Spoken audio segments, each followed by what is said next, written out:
బ్రహ్మరంధ్రం ఎక్కడైతే ఉన్నదో దాని అడుగు భాగంలో కొండ నాలుగు కలిసే చోట ఉన్నదే పరాకాశము. సుషుమ్న నాడి అక్కడ ఆఖరవుతుందన్నమాట. ఆ ముక్త స్థానంలో సర్వ జీవరాశుల్లో ఆ పరాత్పరి వ్యాపించున్నది.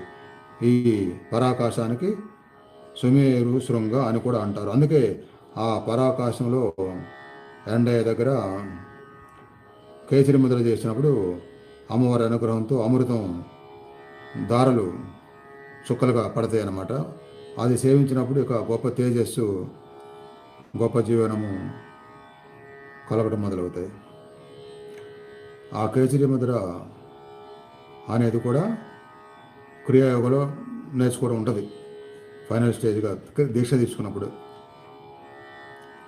తలపైన బ్రహ్మరంధ్రం ఎక్కడైతే ఉన్నదో దాని అడుగు భాగంలో కొండ నాలుక కలిసే చోట ఉన్నదే పరాకాశము. నాలిక